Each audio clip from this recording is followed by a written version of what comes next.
Good to see you guys. This is a tackle, 10th March of 2021, and today we have Catholic doctors who are going to tell us what issues they have with vaccine, and also as well what other solutions could we have as an option in fixing the pandemic. Good morning to you, Dr.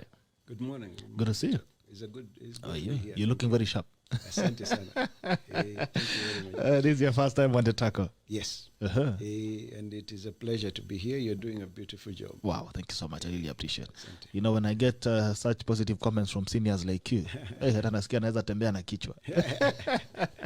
But I'm happy to see you, sir. Yes. I want to give you an opportunity to introduce yourself to Kenyans, because I know I'll not do enough service if I introduce you myself. Well, my name is WAHOME Ngare. I'm a gynecologist by training. I qualified as a doctor in 1991. Wow, impressive. I am in full-time private practice, and I am a member of the Kenya Catholic Doctors Association, amidst many other organizations. And as far as the faith is concerned, I am also the convener of the Life Committee of the Kenya Christian Professional Forum. But here today I am representing the Kenya Catholic Doctors, where I'm the Assistant Secretary. Yes. Okay. All right. So you're a practicing doctor? Yes. I'm a practicing doctor. Since 1990? 1991. All right. So what is, okay, you've talked about the Association of Catholic Doctors. Yes. Right. What is it all about? And when was it formed and why? The association has been around for a while. Initially, it was called the Guild of St. Luke, and eventually it changed its name to the Kenya Catholic Doctors Association. And it brings together doctors who have vowed to practice their medicine guided by the Christian teaching, the Catholic faith doctrine. And we also take the original Hippocratic Oath and we sign those two so that we practice our medicine guided by the moral values of the Christian faith and then by science. It is important to say here that not all doctors who are Catholic are members. So it's a members association. Okay. And you must sign those two documents. And therefore, it is not everybody who agrees to do that. There are people who feel they can separate their faith from the practice of medicine, and they are free to practice their medicine, but they cannot be members of the association. So let it be clear to the Kenyans and to the world that we do not speak for all doctors who are Catholic. We only speak for the Catholic doctors, members of the Catholic Doctors Association. Yes. So what does it take to be a member? Because you say that we have several doctors within the Catholic faith, within the Catholic Church, but you're saying not all of them are members of the Catholic Doctors Association. Now, what does it take? What inspires someone to? Why would I want to join? What does it take to join the Catholic Doctors Association? The thing is that the practice of medicine as a science can be thoroughly abused if you're not formed morally. So we have many doctors who are providing, committing abortion, for instance, and they feel that they are doctors and they feel that they're doing, whatever they can do, they can justify. The thing is that you need a moral value, a moral foundation for you to practice. So in the Catholic Doctors Association, you go through a formation program that teaches you the social teachings of the Catholic Church and the moral values of the Catholic Church, which is basically Christian values. And then you have to retake your Hippocratic Oath. Again, the world has abused the Hippocratic Oath. It has been refined many times. We take the original one that is undiluted, and you sign those two documents, and you actually take a vow in the church to say that you will practice your faith, your medicine guided by Christian values and morals. So it is a huge commitment, and it requires that this reflects not just in your medical practice, but in your everyday life. And not many people are willing to take that stance. So not many of them want to take that commitment of living by the principles of faith. All right, that's interesting to hear. And the fact that you're actually admitting that there are doctors who are not, they're actually in church. Wanaomba na kusifu na kutoa fungu ya kumi. There are many Catholics who are doctors who are not our members. Yes. And there are many doctors who are in church, but they are not. They are not doing moral practice in medicine. Yes, they're practicing. You see, medicine right from the beginning was morally constrained. If you look at the Hippocratic Oath, it was written 400 years before Christ, but it still took the vow to the gods that they knew that time. Okay. So you must have a moral foundation, a very clear moral foundation, a very clear relationship with your God, before you can practice medicine. Practice medicine. All right. Yes. That's interesting to hear. Umesikia daktari amesema kwamba si daktari sio daktari. Shuma, daktari sio daktari. Haya, daktari. Yes. What do you say is the state of healthcare? Is the state of healthcare in this country? In this country, the state of healthcare in this country is actually unfortunate, and the main thing for me is really the disconnect that came in the new constitution when the devolution was being effected, and the issues about the personnel, especially doctors, became devolved, so that doctors' employment and deployment became a factor of the counties as opposed to central government. So we have doctors who are out of work, and we have Kenyans who need medical care who cannot access doctors. So the Health Service Commission, which the doctors have always been asking for, is something that the government needs to look at, so that the employment and deployment of doctors becomes a central service, and doctors can be sent to all parts of the country where they're needed. All right. So, I mean, you okay. So, devolving healthcare was a mistake. That's what you're trying to communicate. Devolving the deployment of the doctors. Okay. All right. That is devolving human resource. Human resource. Maybe they should have only devolved the infrastructure. Yes, it should have been remained like the teachers. Yes, so that it is central deployment, so that the central government sends people to even the remotest areas where they are needed and takes care of that cost. Okay. All right. So I twende kazi. Now let's go directly. Let's go to COVID-19. Yes. And before we even go to the issues that we have on the table, the question is, do you believe there's COVID-19, this corona? There is COVID-19 for sure. Okay. There is an infection. It is killing people, and it is being caused by a virus. And that should not be a debate. There is no question about that. So I believe it's there. It is not believing. It's I've seen it. I've seen people who have suffered from it. I've seen people who have died from it.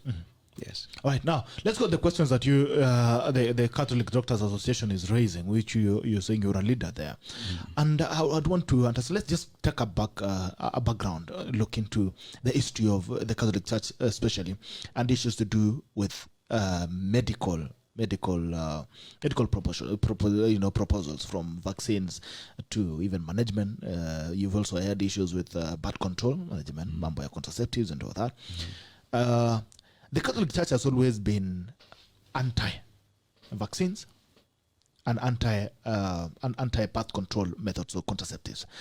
And has it been a question of science or morality? Okay. First, a quick correction. The Catholic Church has never been anti-vaccine. In fact, the Catholic Church has been present in this country from 1900.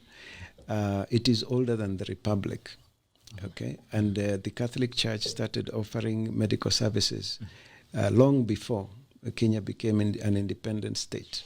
And in fact, it was heavily involved in helping structure the Ministry of Health, because by the time the Ministry of Health of the new republic was being structured, the Catholic Church already had health institutions all over the country. Up to today, at least maybe 30 to 40% of all vaccines given in this country is given through the Catholic Church. So the Catholic Church has never been anti-vaccine. There are, however, it's important to know from the scientific point of view that there are vaccines that are useful, and there are some vaccines that are questionable. And therefore, it's very important for any doctor and any person out there to always assess the value of vaccines individually.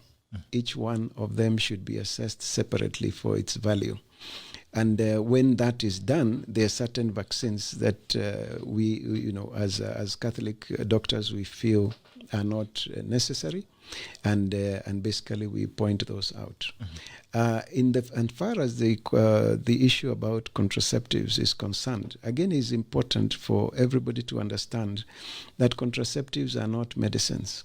Is a big confusion out there, and it is very important. Medicine is about the diagnosis, treatment, or prevention of disease, and pregnancy is not a disease.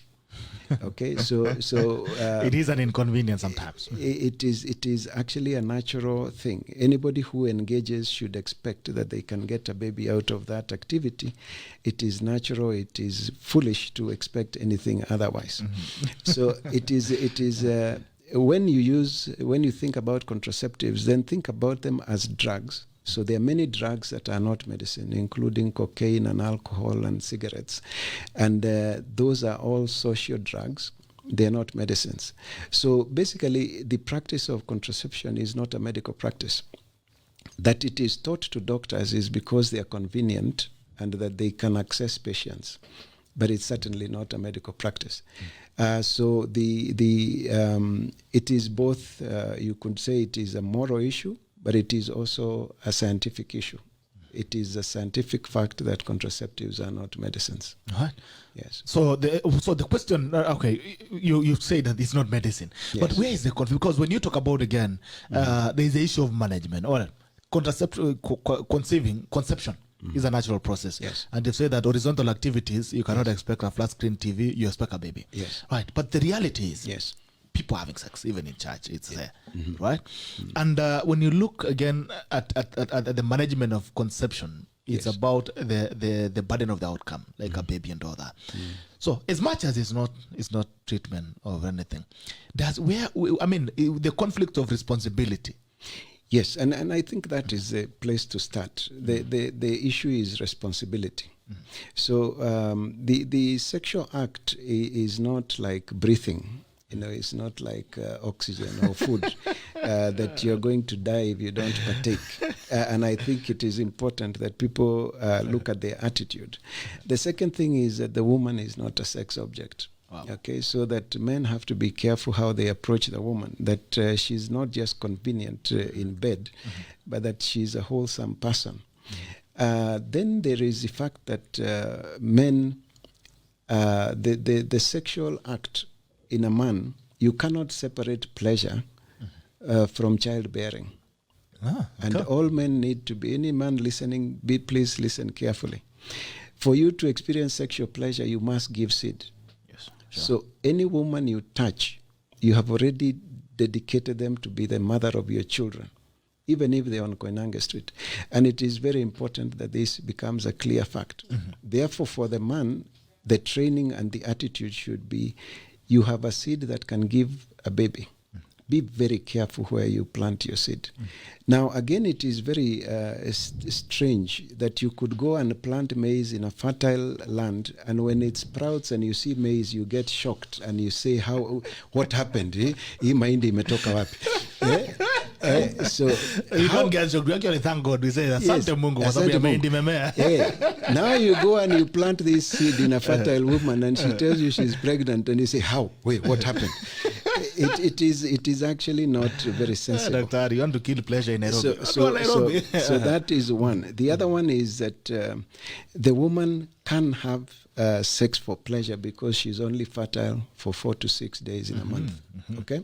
So think about it, Bitok. If you take 6 days of fertility and 4 days when she's likely to be on her periods, those are 10 days. Okay, within which maybe you would limit your activity if you want to space children. If you minus this from the average cycle of 28 days, then you're saying God was so gracious, he gave us 18 days. He could have actually chosen to give us 28 days of fertility and 4 days of activity. Yes. So we have 18 days of activity within which we could engage without having children. So what is missing really is teaching the girl child what we call the ovulation cycle, so that she's able to identify when she's fertile those 4 to 6 days when she's fertile, and then she chooses not to engage during that time if she wants to space her children. And when she wants to have a child, then she engages during that time. And if they're trained properly, you can even choose to have a boy or a girl. It is possible. It is possible to choose. And the only training the man needs is that he will not die if he doesn't have this activity. In fact, when you have that fellow standing in between your legs and you ignore them long enough, they go to sleep. Really? It has never killed anyone. So the woman is not a sex object. Respect her. If you have both agreed you want to space the children and she tells you she's fertile, let her be. If you have both agreed to have a child, then she tells you she's fertile, that's the time to plant your seed. So the thing about the church is that trained properly and understanding nature and respecting the laws of God, it is actually possible not to use a contraceptive. But if you believe you are a wild animal, that you will die if you don't have sex, and that sex is a right, then you have a lot of problems. In fact, I think the most cruel thing to teach a boy child is to tell them that sex is a human right. Because what happens if I desire sex and there is nobody willing? You see, you turn me into a pervert. Yes. All right. So at least you've actually admitted that it's a human right. It is not a human right because it can't be a human right because you cannot execute it for yourself.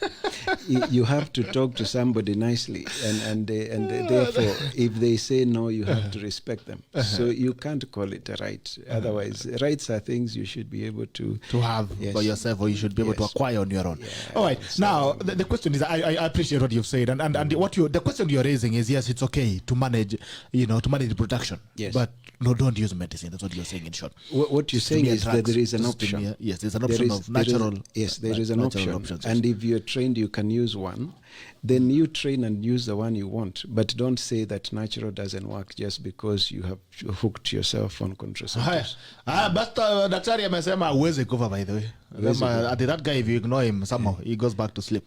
We'll try that. Not sure if it works. But anyway, so history. The issues that you've had, the Catholic Church has had with you guys had issues with polio vaccine, polio jab at a time, and the conversation has always been about birth control. And even before I delve, I just want us to have a general conversation from what some of the people were raising here. I'd also try and read some comments from what we had yesterday for the feedback we had on the posters. But the question is, the Catholic Church had an issue with polio jab. History has judged you wrongly. We're still giving birth. Is it that Catholics are not giving birth? They're still giving birth. Did they take polio jabs? They did. They're still giving birth. What is obsession with what is the obsession that the church has with production and saying birth control? Okay, so the thing is this, and I think it is again good to separate issues.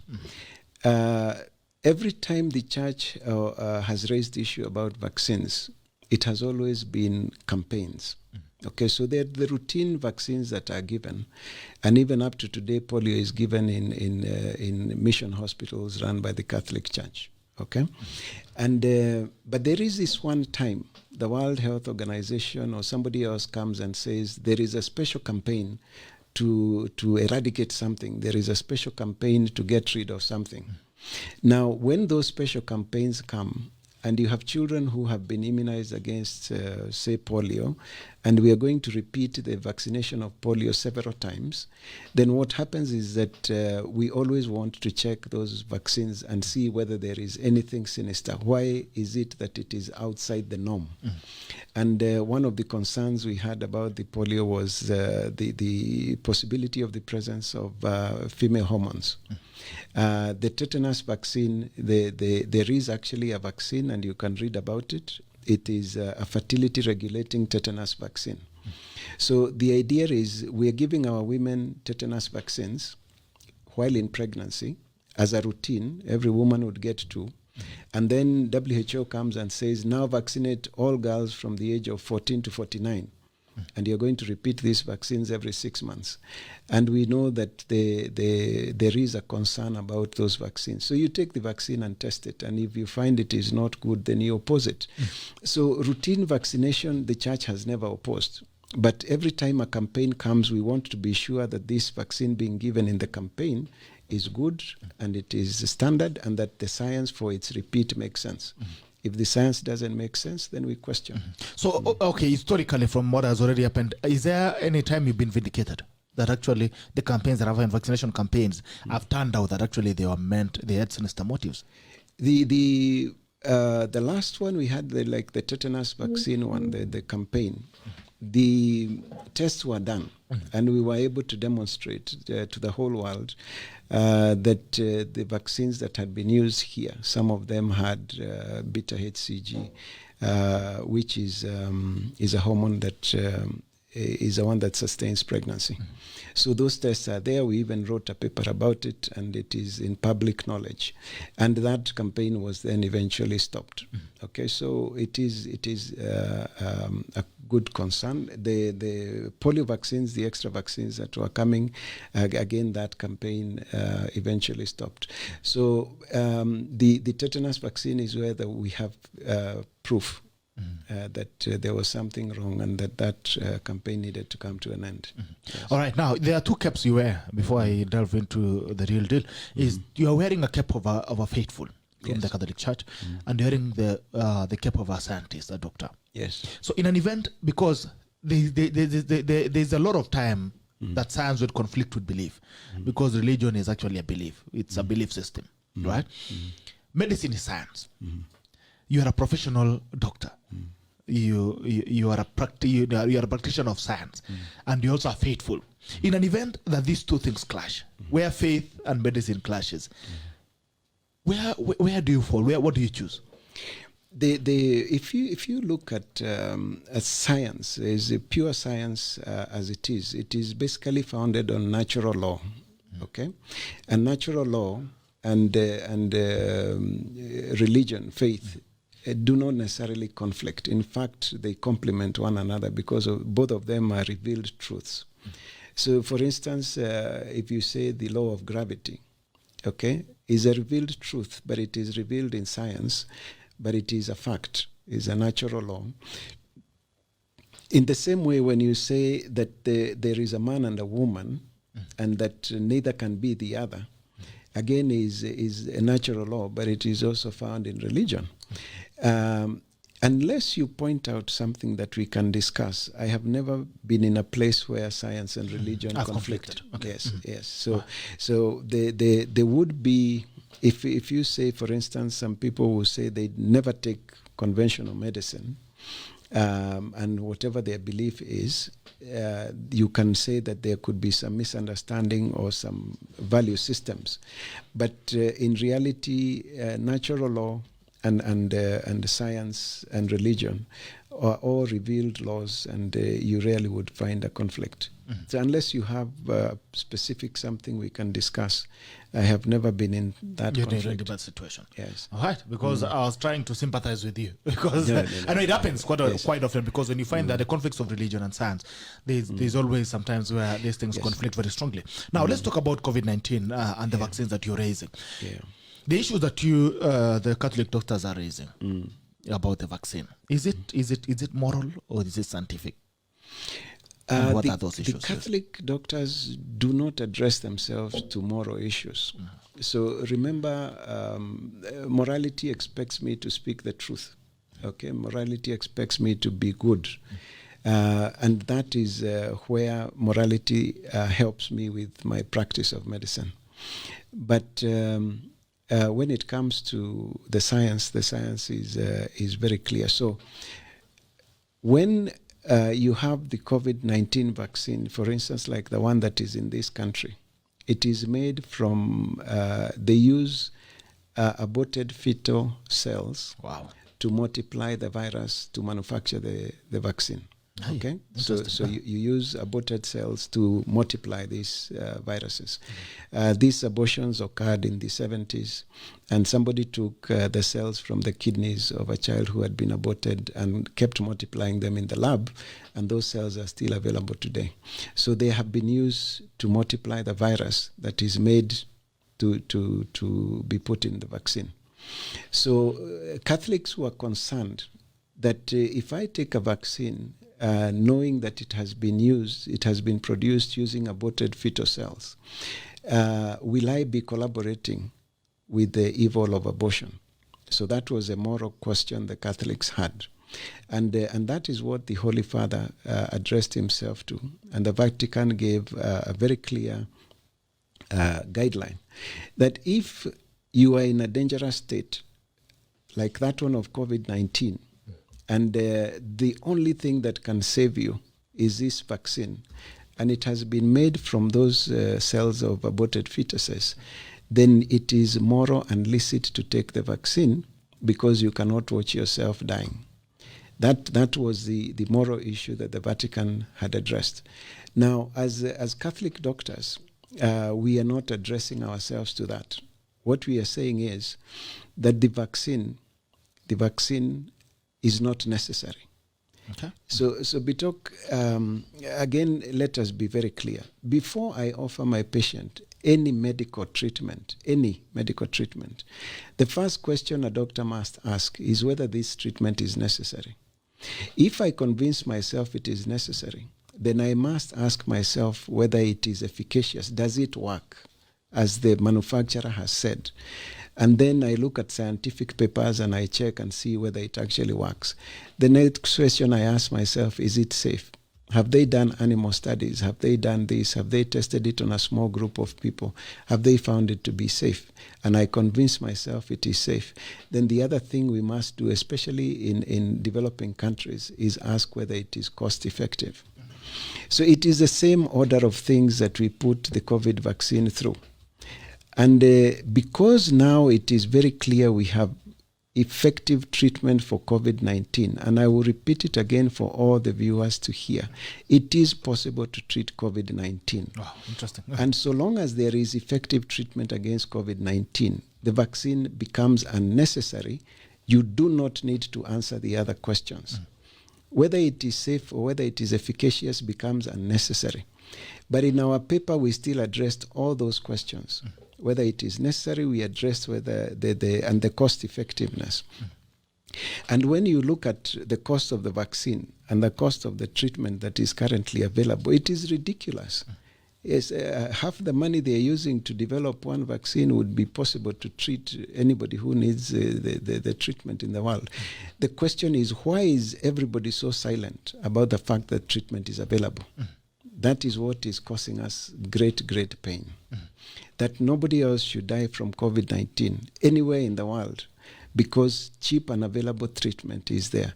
But the WHO guideline that is there up to today, that was written in May last year, still says don't give treatment, just give Panadol, send the person home and ask them to come back if they have difficulty in breathing. So there's treatment? There is treatment that is available. Even in the country? Even in the country, yes. There is a gentleman called Zelenko. He's a doctor in the US. In March of last year, because remember, this disease started in 2019, towards the end of 2019. By March last year, it had already ravaged some parts of the US. And he actually developed a protocol that we call now the Zelenko Protocol. Very simple protocol. You use hydrochloroquine 200 milligrams twice a day. Then you take zinc once a day, and then an antibiotic called azithromycin. Now, the idea here is that it is the zinc that prevents the replication of the virus. But the zinc will not go into the cell unless you give it together with hydrochloroquine. So you need the combination. And that treatment, he talked about it in March last year. And the issue was, since he hadn't published anything, nobody was going to take it very seriously. And it was not until June that he was able to give his patients treatment. From March up to June, he was able to have enough data to study. And that, once he published the study, now everybody started saying it is not in a peer-reviewed journal. And it is not until December last year, Bitok, that paper was published. So even for those who are seeking scientific evidence, that is available. From June last year, The Australians demonstrated that a simple drug that is used to treat worms called ivermectin, dawa ya minyoo bitok, dawa ya minyoo, was shown to be very effective against COVID-19. And up to today, by December last year, there were so many papers published that show the benefit of treating ivermectin. 2 tablets you take at the beginning of your symptoms. In 7 days, you repeat another 2 tablets and you're out of the woods. Wow. This treatment in this country costs between 2,000 to 5,000 shillings in high-end hospitals, okay? If you compare that to the cost of losing life, if you compare that to the cost of the ICU because you have come in late, then it is very painful. But the secret is that it must be started at the beginning of the symptoms. Okay, so that is one. The second one is that there is a condition called happy hypoxia. Generally, when you have chest infections and your oxygen levels in your blood go below 90, you get difficulty in breathing. You don't need anybody to convince you to go to hospital. What is happening with COVID-19 is that those oxygen levels are falling to below 80, 70, and you're not feeling the difficulty in breathing yet. And that's why people are dying. They're coming to hospital too late. Now, there is a little gadget that is called a pulse oximeter that checks oxygen levels. So anybody who has been given treatment for COVID-19 or anybody who declines treatment but has been found to have COVID-19 must be advised that over the next 7 days to monitor their oxygen levels. Because if the oxygen levels go below 90, you shouldn't wait for difficulty in breathing. If you come to hospital at that time, there is effective treatment that we can give. These are facts that are known to scientists.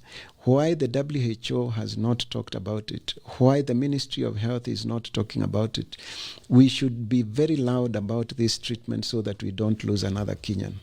Yes. So let me ask you, Doctor. So where unaweza tibu corona? You can.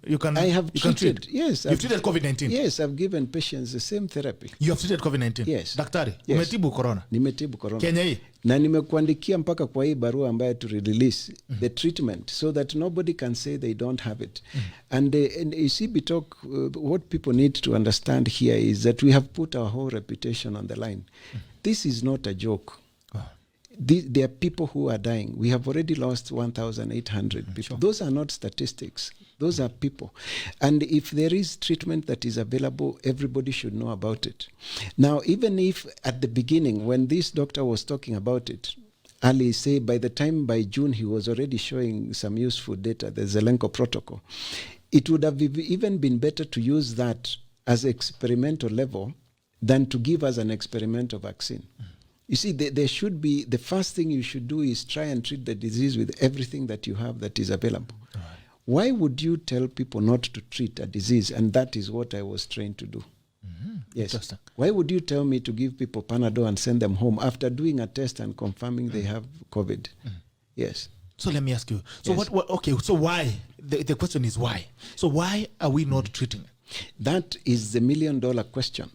The thing is this, I think it is important for every doctor to understand out there that you have a personal responsibility towards your patient. It is not WHO that trained me. And I did not train to be told what to do. I was trained to think on my feet and to do everything possible to save the life of the patient who is in front of me. If WHO gives contradictory information to what I know to be true, then it is my moral responsibility to do what is right. So every doctor who is out there who is saying there is no treatment should be held to account for not doing their work. And every doctor who has done a test and found this patient has COVID and sent them home without any of those treatments should actually be held to account. And why it is not the doctors telling the government what to do, I don't understand. Why is it that this country is waiting for WHO to tell us what to do when we have people who can think and study science and actually do the right thing?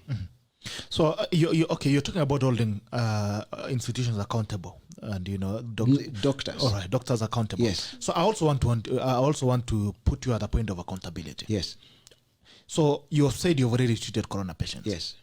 And you can treat patients, corona patients. Yes. Yeah, we can hold you accountable for that. Yes. All right.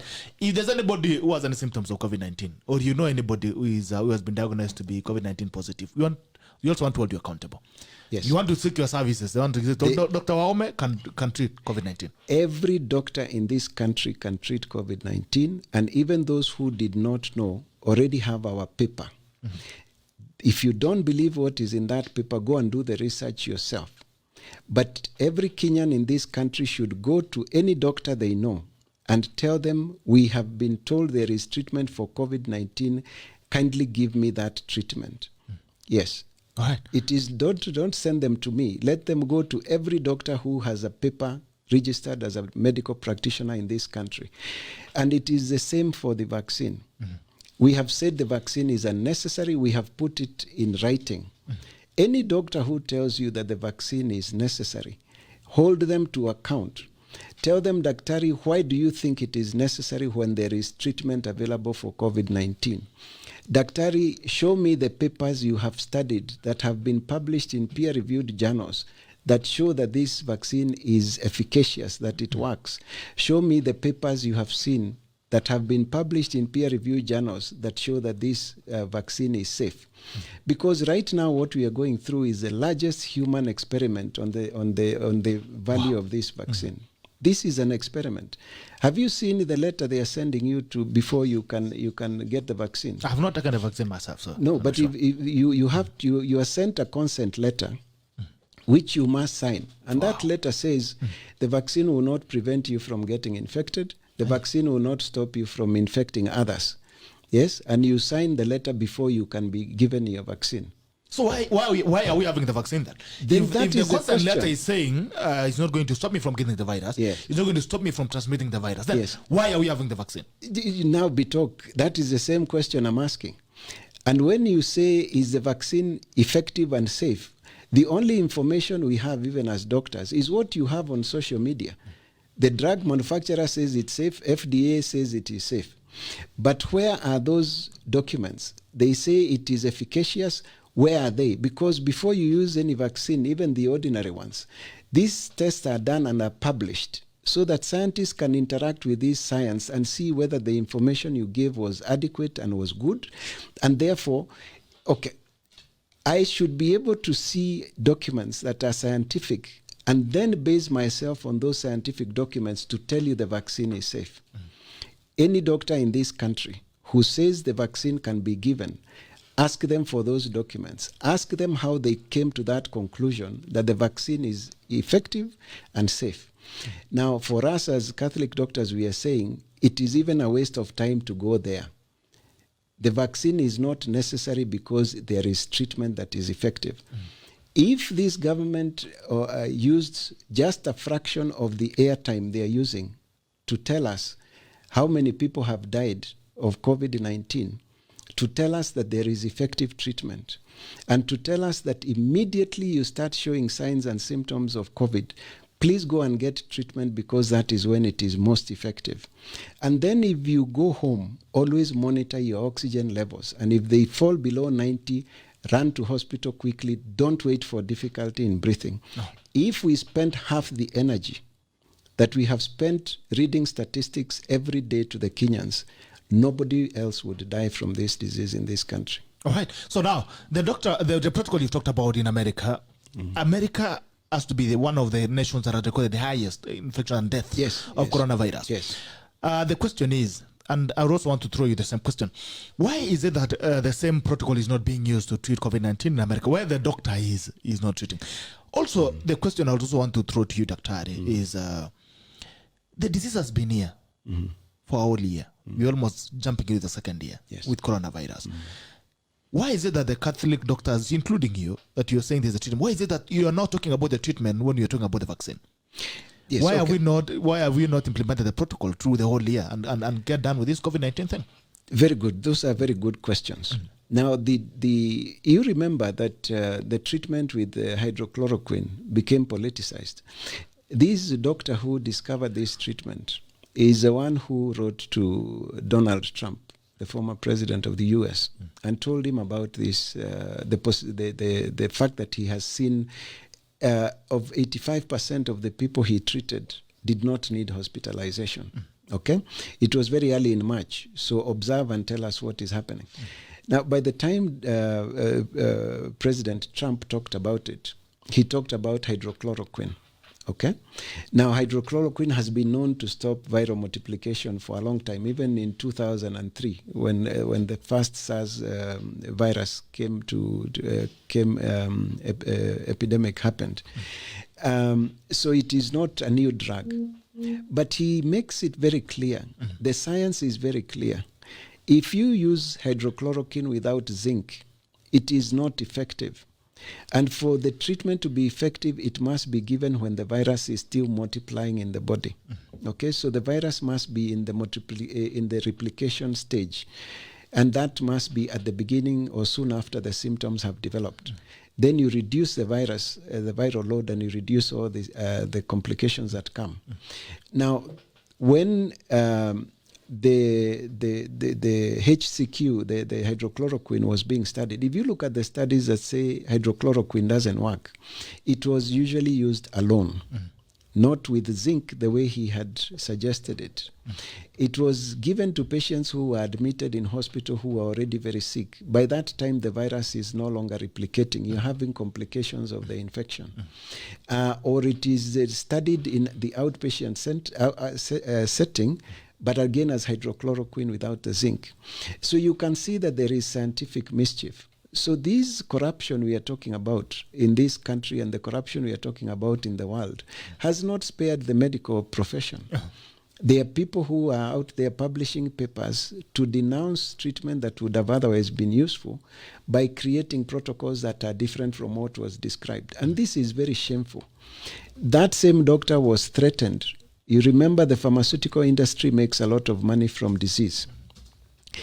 If you're talking about a disease like a medicine like hydrochloroquine and zinc and azithromycin and ivermectin, these drugs no longer have their patent protection. Anybody can produce them. So they are not profitable drugs. But newer drugs that are antiretroviral and vaccines can make a lot of money. So there is a lot of conflict. It's a moral problem. There is a conflict between profiteering and treating patients. And doctors must come above that. It is not my business to know who will make money from what I use to treat my patient. My treatment, my concern should be, can I treat my patient and can they get better and go home and not die? That should be my focus. So the politics is supported by money. Money comes from pharmaceutical industry. Pharmaceutical industries have interest. You just need to put one or two politicians in the right place in the American system and you can kill all these stories. Yes, so the doctors were threatened, but he still went ahead and gave his treatment. In fact, if you Google some of his YouTube videos, you feel very embarrassed that we have lost over 2 million people in the world over disease that could have been treated, and the treatment was described last year in March. Last year in March. Yes. So what's the name of the doctor again, so that I tell the viewers to It's called Dr. Zelenko. Dr. Zelenko. What's the spelling? Is that? Zelenko. Zelenko. Dr. Zelenko. Zelenko. All right. Guys, I've given the name of the doctor, please. Zelenko. It's called the Zelenko Protocol. If you just Google Zelenko Protocol, you'll see the protocol. Haya, kimbia pale tafuta Dr. Zelenko YouTube ama Google, lakini usiende kwanza juu utatoka kwa show. Baadaye ukimalizana na show utaenda kuangalia mambo ya Dr. Zelenko. Now, Zelenko, Dr. Zelenko. But the question is, Daktari, so we have talked. You told us about why Zelenko is not practicing. He's practicing. Okay, why is not why is not received a serious assessment from U.S. government? The U.S. government hasn't taken him seriously, but there are countries that have actually made him their consultant in managing this disease instead of WHO. Okay, so it depends on who you want to listen to. Yes. Okay. So why is the Dr. WAHOME not doing the same thing in Kenya? We've been here for a whole year. Why is it? Okay. Why are we not having the whole protocol running and we fixing COVID-19? If it was possible to bring the communications we've had here with the doctor bodies, okay? So the principal hospital where I practice, we started talking about this thing, okay? This is available, can we try? This is available, can we try? You go to webinars where people are talking about treatment. and you ask, have you heard about ivermectin? Have you heard about the Zelenko Protocol? And people are very defensive. So there is a lot of dependence in this country on WHO. And what WHO says tends to go. And the main reason I would imagine is because there is a lot of funding that comes together with anybody who works with WHO. So if WHO gives you money and says, do tests, do this, don't treat, don't do that, then generally they tend to hold sway. I'll give you a simple example. We were supposed to bury anybody who dies from COVID-19 within 24 to 48 hours. And the idea was that we are preventing infections. Now, the COVID-19 virus doesn't jump around like a flea.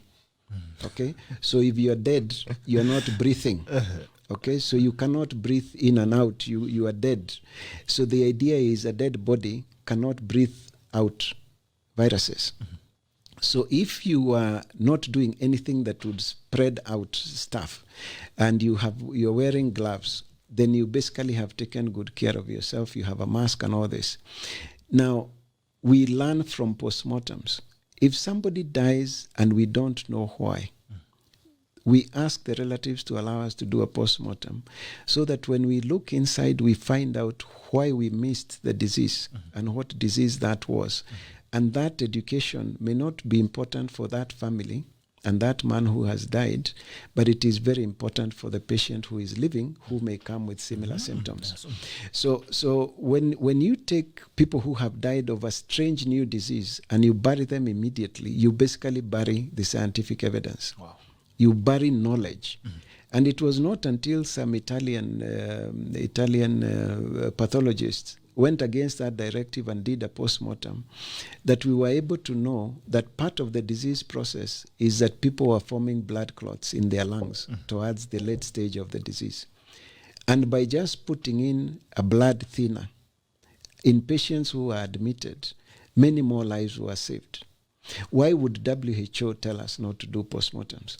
You see, there are so many questions out there. Wow. Don't do postmortems. Don't treat people. Don't do this. And you can see a whole narrative that has been set. If you read the news every day of how many people have died of road accidents in this country, every day at 3 we give a report. There were this number of accidents, this number of people were injured, this number of people died. Nobody would drive a car. So when you come and you torture people with death rates and these rates and these rates, what happens is that the whole scenario you create is fear and hopelessness. Then you tell them now you have a vaccine. Then you have come and you are the savior and everybody lines up.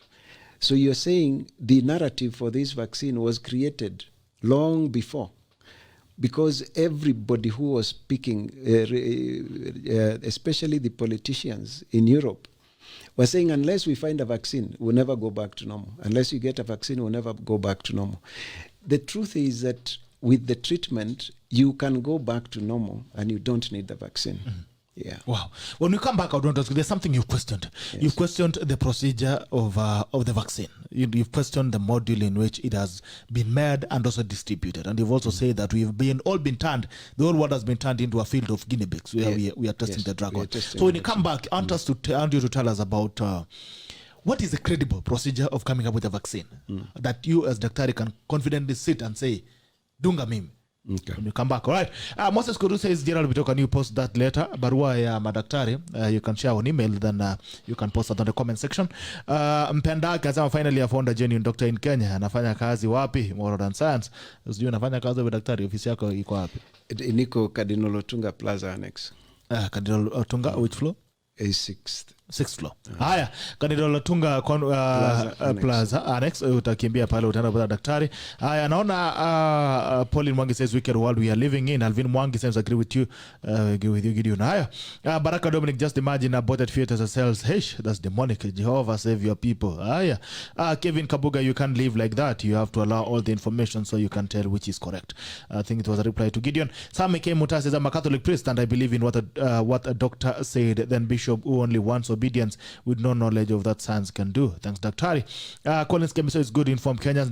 Jamil Kiboto says the enlightenment that's here today. Clear Fasara Makao says these are facts. Thanks, Daktari. Kevin Samakarulin Gatia possible. Do not understand the process of making a vaccine. Joel Rama Bitok, you are letting him off easily. It's over here. Where has he been with the treatment? I think I've already asked him that. Alvin Mwangi, Dr. Stephen K. Karanja, Dr. WAHOME NGARE. By the way, apologies from Dr. Karanja. Hajaweza kufika kwa sababu ya mambo kidogo hapa na pale. Unajua pia mzee amekuwa senior citizen. So akona mambo kidogo anakimbizana naye hapa na pale. Dr. Karanja, Dr. WAHOME NGARE and team of Kenya Catholic Doctors Association said that the COVID-19 vaccination is totally unnecessary and should not be given. The church and public should distance itself from these anti-vaxxers who are criticizing research and science. Oh. That's a good one. Yeah. They're saying these Kenyans should distance themselves from you anti-vaxxers. Can you answer that? The anti-vaxxer is a term that is used by people who are scared to have genuine discussion. We give vaccines. We give them even in our clinic. So we have no problem with vaccines. Let us address each vaccine separately and have a scientific discourse for each. We are discussing the COVID-19 vaccine. We have written a letter to the whole world and it indicated it is not necessary. Let them do a letter and justify their position. Why it's necessary? Yes. So as we are talking from a document we have presented, we have put our reputation on the line. Let him not give an opinion. Let him put it in writing, scientific. The same way, put it here. Then now call both of us to each justify their position. Hii upuzi ya watu kidogo kidogo waache. Haya, Alvin wamesema upuzi, wamesema andika barua. Daktari. Mnakasirisha daktari wangu. Haya, sema leta barua to disagree with them. Get a letter, disagree with them with facts, with medical facts on why you feel the vaccine is necessary. Kelvin Abuga says he has just explained that every doctor in Kenya knows the treatment. He also mentioned he sorted out a lot of COVID patients. Lebi Ireri, good morning, Gerald. Say hi to Dr. WAHOME, my gyna for more than 17 years now. And Dr. Karanja, my former landlord, logged in from Kajiado County. Haya, ana tayari mko na clients hapa. Daktari utaanza kunipea commission kabla hujaenda. Libi Reri, haya, asema liking the show. Thank you so much. Clovers Makwan sama wali say these treated COVID-19 patients. Also say the MOH and WHO are turning their backs on facts about containing this disease of your kin to capture this. Haya, na tafadhali musikize. Kabla hujaargue, tafadhali I want you to argue from what you've heard, not what you want to tell us. Kiram Kel, as a system ya fax, rubbishing system ya majambasi. Haya, WHO ndio system ya majambasi. Sasa daktari amekuwa system ya fax. Haya, Kevin Kabuga says, do you have a degree in medicine? Hiyo ndiye anauliza Alvin. Kama Alvin akona degree, sijiona Alvin kama amejibu. Calvin, wewe ni mwana daktari ama wewe ni mwana harakati? Emmanuel Kipsang says no, he has, but she who was Nigerian woman doctor, Dr. Stella Emmanuel, COVID hydrochloroquine video. Facebook removed viral post of Dr. We say used the drug to treat over 300 coronavirus patients in the US. Wow, okay. By the way, I'm here to hear the last of that. I understand he was really reprimanded for giving that solution. Kanyaru, why is Bitok surprised to hear that COVID-19 treatment? Kwani mwoneshe babo. Mimi sijui bwana kama kuna dawa ya corona. Ndio nimesikia siku ya leo. Pauline Mwangi says there was a before the show. All right. I think there was another doctor who had come up. Pauline Mwangi, Lord have mercy. Ombui, why wait until you get infected if you can prevent it through vaccination? And I think the argument from Dr. is it's not necessary and it's not effective. I don't know. Maybe that's what the thing is, okay, let's clarify that very quickly. Yes. If you get the virus in a small dose, you actually develop immunity. Wow. And that is why the curve is flattening. If you have a very high dose of the virus, you get sick. Vaccination, therefore, is aimed at giving you a small dose of the infection so that you develop immunity. Meaning that the vaccine and a small dose infection do the same thing. So if already you are saying that the vaccine has been around for this time, last year, around September, Kemri estimated that already 50% of Kenyans had already contracted the disease. Wow. And remember that 90% of people who get infected don't develop symptoms. So you and I could have had this disease and developed immunity without knowing. Wow. So if you inaweza kuwa tumeshashika na tukapona. Na mukapona. Sasa ile shida iko ni mtu kufikiria kwamba vaccine creates something that your body doesn't create from the infection. Vaccination is psychological. No, it is real, but it is trying to put infection in you before you get sick. so that you can develop immunity. If you've already developed immunity against a certain disease, vaccinating you is a waste of time. Yes. So another vaccination can also be exposing yourself to the virus. Kidogo tu, si sana. Hii virus kwanza haka ni kamupia, ni kengine hata sio kale. Shida hasa ni kupima size ya virus. So maybe you need to get something that you can use to measure. Utafute kidogo, alafu upone. Lilian Chepto anasema daktari talked about monitoring the oxygen levels at home. How do we do so? Is there a gadget given or what? I think there's something called it's called a pulse oximeter. Yangu nilinunua Jumia. Ulunua Jumia. Uko naye hapa? Kuonesha wananchi. Inaitwa oxygen, inaitwa finger pulse oximeter. Ukiangalia Jumia is about 1,200. Wow. If you have money you buy two. Okay. Moja unaacha kwa nyumba, ingine unapeleka ushago. Una donate kwa the local clinic. One gadget can be used by the whole village. Mtu yote ambaye ameambiwa ako na COVID anakunywa dawa, anaenda pale mara 2 kwa siku, anaangaliwa oxygen level. Ikipunguka, ikifika below 90, you run to hospital for admission. Wow. Hata mimi nitanunua sasa, tafuta pale Jumia oximeter. Haya. Nunua oximeter iko Jumia pale. Hata mimi nitachukua sasa village. Nitakuwa village hero this Saturday. Nitakuwa na kikana nikipima hadi vidole. Oxygen imefika wapi? Haya, Lilian Chepto, tafuta oximeter pale Jumia, nasikia ni 1,000 tu. 1,000. Haya.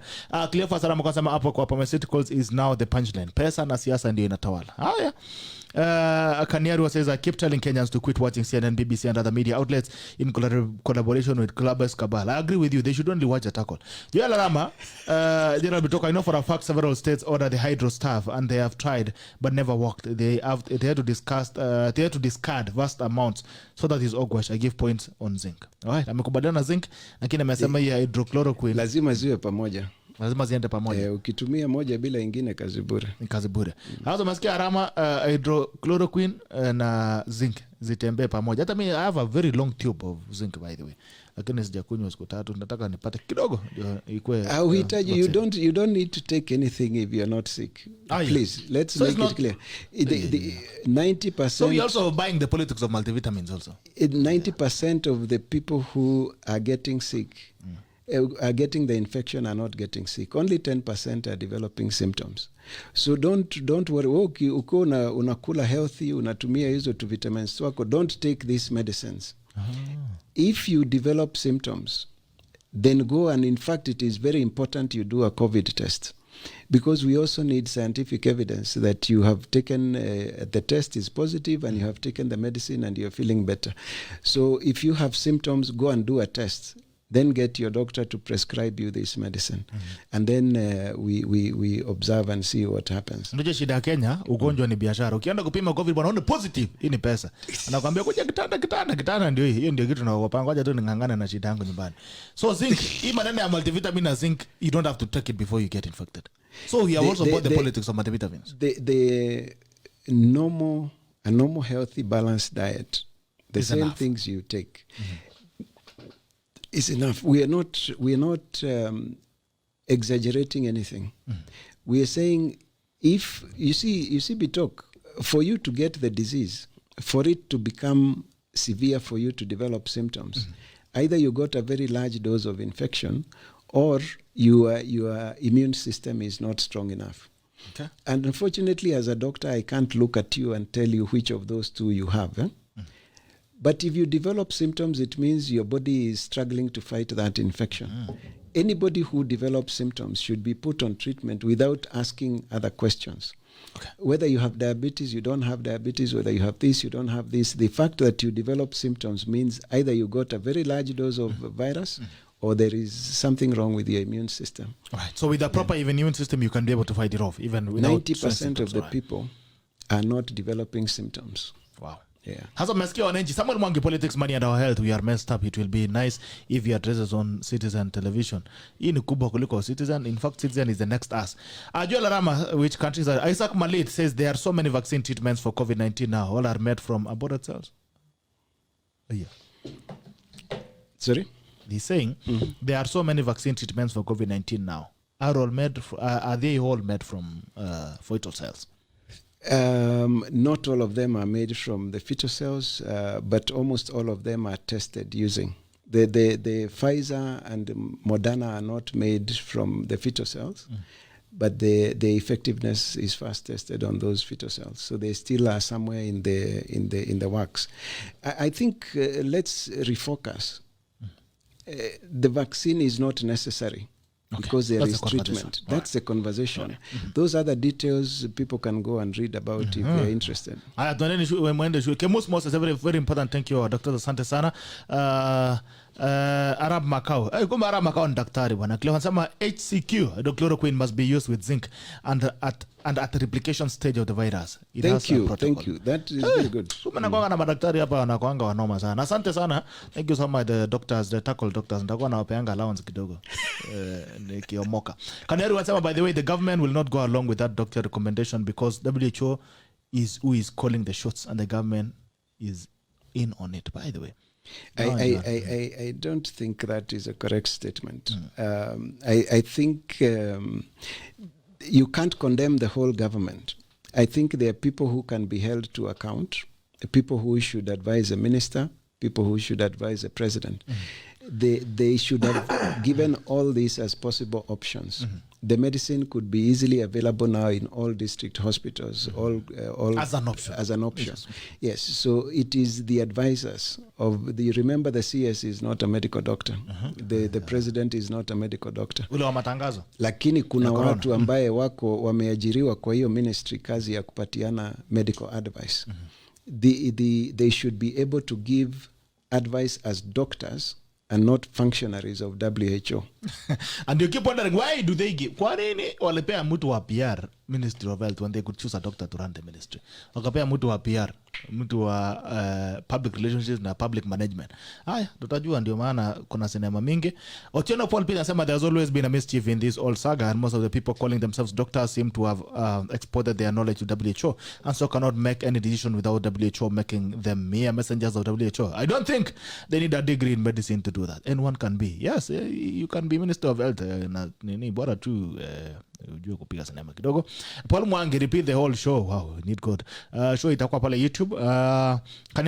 Kanyaru anasema it's very naive to think the government will allow treatment. WHO and the global cabals are calling the shots. Hi, interesting. Kanyaru says in America the Democrats are the cohorts in the powers behind the COVID pandemic. Regina Nae, who will talk to our corrupt government to save us from the Western population control. Haya, antakuja kwa mambo ya population control. But Iglesias checks on statistics for new COVID-19 infections in the US since the rollout of vaccine in late December. The number of cases is declining sharply. Can you amount that COVID-19 vaccines are working? The levels of infection will go down because people are developing herd immunity. To take that and decide it is because of the vaccine is being naive. Because if you look at the population of the US and the population that has received the vaccine is ridiculous. And Kenya will be able to set a very good example, and in fact the whole of Africa. If we adopted these treatment protocols and use them regularly, then what will happen is that we will be able to go back to normal without the vaccine. Right now in Kenya we have 1 million doses, we have 50 million Kenyans. If we do a good job with this treatment, we should be able to go back to normal before they have even finished giving the vaccines. Wow. Okay. So it's a natural process that's happening in the US. But anyway, since we are buying the high bills, okay, the vaccine is working. Okay, sasa acha tutatoa wapi corona kidogo ya kuweza kutusaidia na vaccine. Ben kama sema, thanks doctor for making clear that they are not talking about the cure because there is no money for the drug manufacturing companies. I agree with you that we do not need a vaccine because a cure is there. We should never follow WHO blindly because of funding. Haya, can you say exactly HCW was administered wrongly to make it seem it did not work. All right. Alvin Mwangi, and some of the truth about Dr. WAHOME NGARE and Dr. Stephen, they have been against tetanus, HPV, well as intersex persons. Sasa mambo ya kitanda tena imeingilia hapo kwa mambo ya corona. Lydia Ruto Koto anasema Zelenko Protocol, mark this, I love the doctor. I love this doctor Cardinal Tunga 6 floor Biblia. Sasa kimbieni pale, that is Lydia Jetua. Sasa tafuteni hapo Zelenko. Kumbe sio ni Zelenko, si Zelenko. Zelenko. Woodley and Mokua, the tutor is on point. There are so many theories surrounding the vaccine. COVID looks like a business idea. Canario says science is corrupted in the West, all right? Alvin Mwangi, Dr. Ome, I'm not scared. And why is discussion on side? Can we have someone in government? Haya, tulikuwa na daktari jana. We had a doctor yesterday. Ombui, Catholic is a rich church. Why can't you develop your own vaccines? Mpenda haki, WHO, should we trust daktari or the church? Who should we trust, daktari or the church? Haya, Alvin asema about the writing. All right, thank you so much, Alvin. Kaneru was the science behind COVID is corrupted.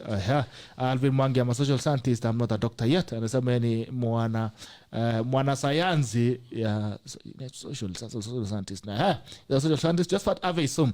Why didn't the CS launch the vaccination exercise by getting himself vaccinated?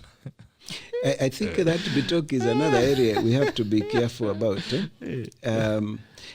All the other vaccines, remember that when we are giving vaccines to your children and to the pregnant women, it is the doctor who tells you the value of the vaccine. This particular vaccine, the doctors have completely been sidelined. Your opinion doesn't matter. In fact, it is being marketed directly to the population. Okay? That is very strange, and people should ask questions. Why would you need celebs to be injected for you to know a vaccine is safe? Because vaccines are known to be safe through science that is published, not through who has been given the vaccine. It is very mischievous to say that a vaccine is safe because Dr. WAHOME or some other fellow has gone and queued for it.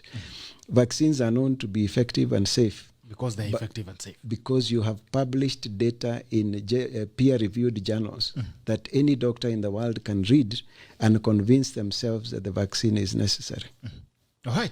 Caroline Kadua says, I've read the document they put together in defense of their stand, and their concerns are legit. The vaccine manufacturers are open about the fact that it does not stop you from contracting the disease. Data available shows that 99% of those who get it recover. Alternative remedies have worked. Why then should anyone take an untested medical experiment for 0.0x risk? I think we will take time and discuss the risks. That is a good question. Yes, all right. So we'll also get to the risks. Kolimom, Kenya, anasema in Dubai, UAE, the vaccination process started in December 2020. From the experience I have with my friends who have taken the vaccine in 2 doses, the first and the second one after 21 days, there's a lot to worry about. In some cases, the effects are dire ranging from swollen body parts, loss of speech, and even body balance. One sinister thing is, even advanced nations like UAE has put the vaccine as a personal choice, optional, because they are not ready to bear the responsibility should things go south. Lastly, young women with intentions to give birth in the next 3 months are more advised not to take it. All right. Okay. Ninaanza kusikia maneno haya. Regina naye says tuombe ya kwamba serikali yetu isianze kwa dhulumu madaktari wetu. Invitation ya pharmaceutical industries grants to our corrupt governments to private. Lea Sifuma anasema so sad that mankind has become quite demonic. The scientists want to be God by controlling the living world. Money is the source of evil. May God intervene and defeat all COVID-19. The pandemic virus is scientifically created in the laboratory, unlike other viruses. Kindly explain. Haya, anatuambia though China the other day they released a report that they proved that it was not manufactured in the lab. So tajua Alvin Mwangi anasema sasa mambo ya nini bana, mambo ya kitanda wachana naye kwanza. Mambo ya intersex tutaongea siku nyingine. Achana kitanda. Hiyo ni mzuri. Is good, wacha tupewe nafasi tukuje tuongee juu ya intersex. Siku nyingine tutakuja kuongelea mambo ya intersex. So Alvin Mwangi, next week tutakuja kuongelea mambo ya kitanda juu mwana umeamua kukwama hapo. Next week daktari atakuja tuambie mambo ya intersex, mambo ya homosexuality, hii mambo ingine hii sijui genital disability. And transgenderism. Ombui anasema I've already been COVID-19 vaccinated and I'm still okay. Did you have COVID? Okay. Joel Rama anasema really, how do you get a small dose of an infection? I think the argument was... let me explain that. Okay. The mask we are wearing is a very important part of reducing the transmission of the disease. But the mask doesn't prevent you from getting infected. Okay? So what the mask does is if I have COVID-19 and I'm talking, then a lot of the particles of my saliva that have the vaccine, the virus, remain on my mask. But a few may still escape. Oh. So when you wear your mask, those little ones that come towards you, a lot of them are taken out. There may still be some that you breathe in. So in your vaccine, Tosha? That is how the mask has been helping us. Okay. That's how the mask is helping us to transmit, to prevent transmission, to reduce the spread. The doses. Yes, it can't stop transmission totally. Okay. So when you wear the mask and you do social distancing and you do all these things that the government has proposed, what happens is that you reduce the amount of virus you're exposed to. And that gives you a chance of developing immunity rather than disease. The disease, right. Yes. And I think the argument, Arama, was how the vaccine is made is that it has a virus in it. Yes. It infects you so that your body reacts and defends. I think that was the argument, actually. So the vaccines are supposed to use the natural science. You try and mimic the natural science as much as possible. So present a small infection to the person so that they develop immunity instead of the disease. Wow. Or use something nearer to the virus than the virus itself to stimulate. But for the vaccine to work, you must have a normal working immune system. To develop defense. So, yes. Right. Dorin Chebet and Sama, they say that virus mutates every so often. Tell us how the vaccine will be able to deal with this, because it could have been made to target the earlier versions. Quite interesting, a very interesting question. The mutation of the virus, in fact, is a natural sequence. Okay, so your body will fight off the virus that you receive, and the virus will try and survive. So it will try and change so that it is not destroyed. But what happens naturally is that the very severe virus, if you have a very strong virus that causes very bad disease, it kills very quickly. And when that happens, it is no longer transmitted. So the earlier phase of a disease outbreak, you have very many infections, very many deaths. But as the virus starts mutating, what happens is that you have the more transmissible virus, but less virulent, that tends to survive. So the people who had the very bad virus tend to die quickly and don't transmit it. So that is how the body basically works. That's how your immunity comes in. That's how the curve flattens. So the curve flattens because people are developing herd immunity. All right. Arab Kuremiat, Honorable General, I'm following you clearly and seconding those who resist vaccines. But my question is, why these big political leaders are not taking vaccines? The like of President and this cabinet, I trust nobody. Even the medicine vaccines, I can't trust. Even if I saw the president take the vaccine, I would not take it because it is necessary. I think let's focus on science. Let's stop focusing on celebs. And the Rais alisema mwezi nilazimisha kudungwa hiki kitu. Alisema nitaamua mwenyewe kama nitadungwa ama sitadungwa. Alisema hataki pia pressure. So mwaje kusumbua president. General Ramasama, they used the so-called Zelenko Protocol on recommendation by the former president and it did not work. Regina Naya says, which charge? You know the definition of charge. First, I know this doctor's moral standards. COVID-19 is a moral issue. WHO in today's world does not know Margaret Saga's IPPF agenda. All right. James Karanja anasema, my friend tested positive for COVID-19. Is now healed, but is fighting vein thrombosis as a result of the disease. Yes. The late treatment, you will always have complications. Okay. All right. Doreen Chebe says, I know of someone who tested positive at Kemri. An immediate second test elsewhere showed a negative. Any explanations? Alvin Mwangi, the question is that why these big leaders have not taken the vaccine yet? This Kenya, probably they took it last year. You know, even now, I have seen people who have reported taking vaccines and they are not frontline workers like healthcare workers. So, where did they get it from? Madness. Abi Mwaji, Daktari anasema, I would have wished that my senior listened to the professionals in that particular field and those who are the virologists. We were all taught in school that there is no treatment for any viral illness. Only management is possible. And also, possible. Also surprised that he mentioned hydrochloroquine, despite it being disapproved. That's Dr. Mwache. I think Daktari read a little more, you'll be surprised. Chairman, Daktari amesema usome kidogo. Libideri anasema kudos Dr. Wahome. I'm more informed about this animal runner. Ombuyi, people are not developing herd immunity. I totally disagree with you. Agree Kenyans have developed herd immunity, but not in the USA. That's a good, it's very interesting. Assume people are not developing immunity against this disease and assume you could get the infection twice, even from another variant. Would the level of infection ever come down? You see, science is very logical. You don't need very many studies to do some of these things. If people were not developing immunity, and if you could get reinfection, science says that curve would never come down. It would keep climbing and climbing because you can get COVID 10 times. That is not happening. And even the Spanish flu died a natural death without any treatment. There were no vaccines. There were no vaccines. SARS ilikuja 2008, 2003 na ikaisha. Tukasema tumekwisha, dunia imeisha. Na ikaisha. Even this one is going to go away. Now then there'll be another one that will come. If we don't learn our lessons from this.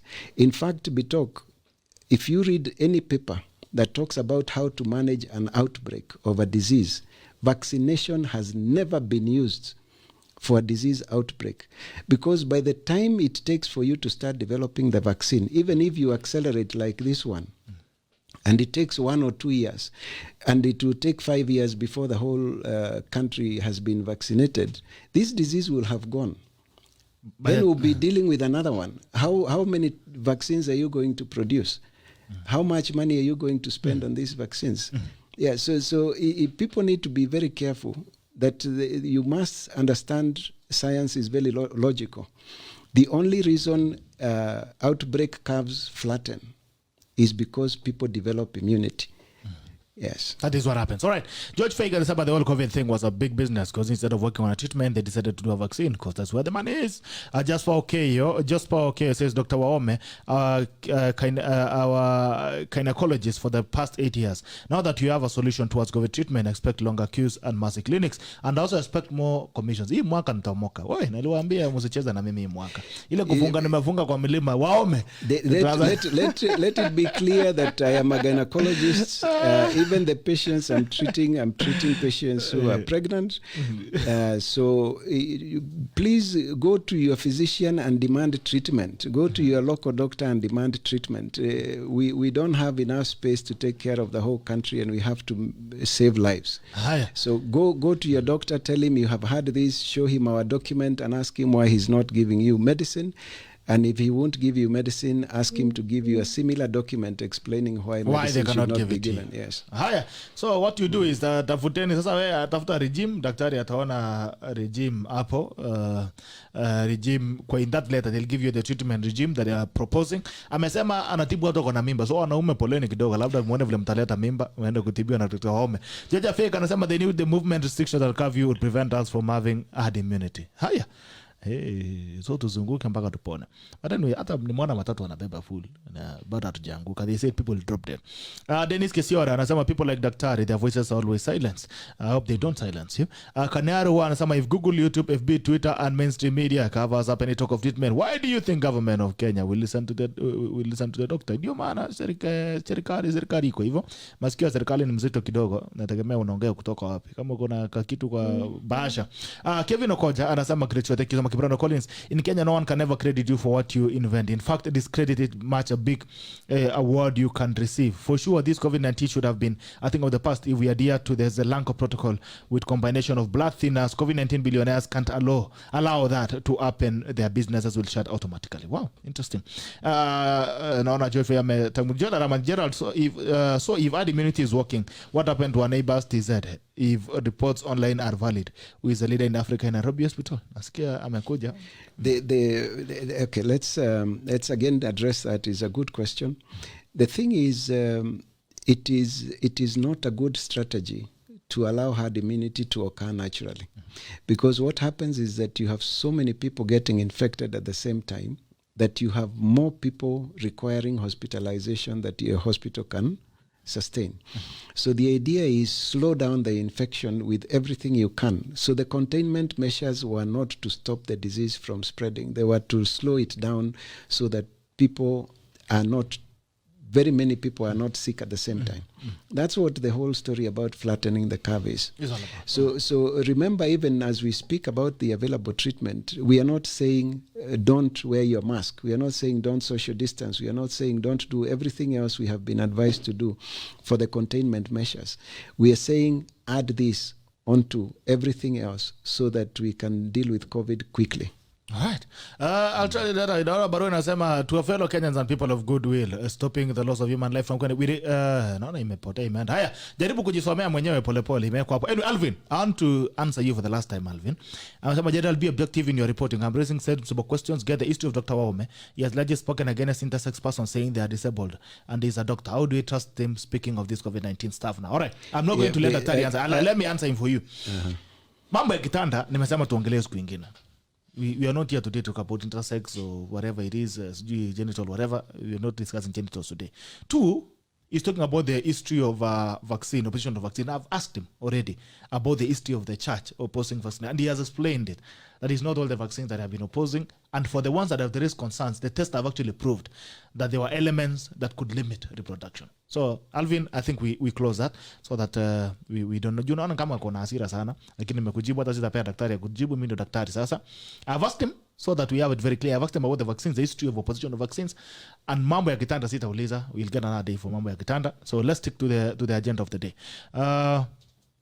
Naona Clever someone anasema Alvin, you are distracting on the current topic of discussion. Yes, let's remain online. To remain kwa mambo ambayo tunaongelea leo. Kidha anasema is obsessed with the person rather than listening and reasoning as a stable mind. Haya, sawa.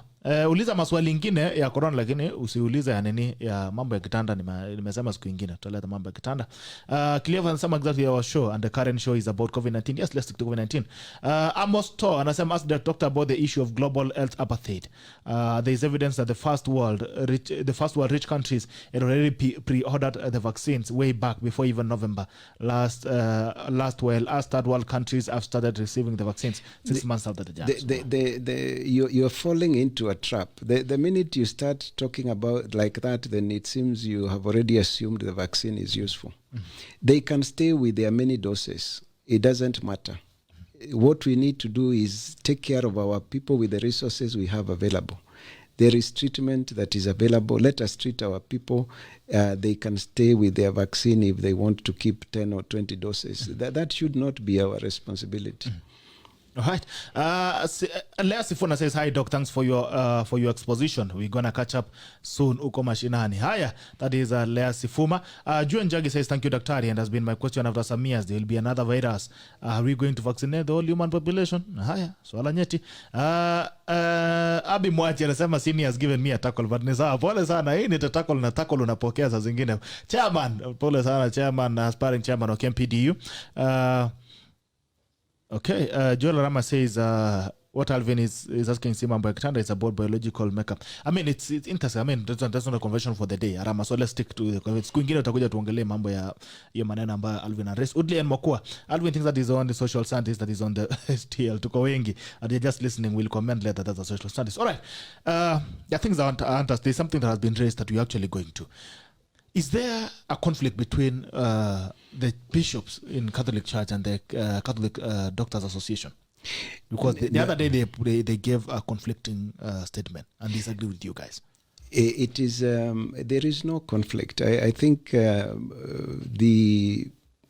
is a lot of misunderstanding about the relationship, probably both between the doctors and the clergy. We are a professional organization and we give a professional opinion on medical matters. And all our guidance on moral, doctrinal issue, ethical issues come from our shepherds who are the bishops. So we respect the bishops very much.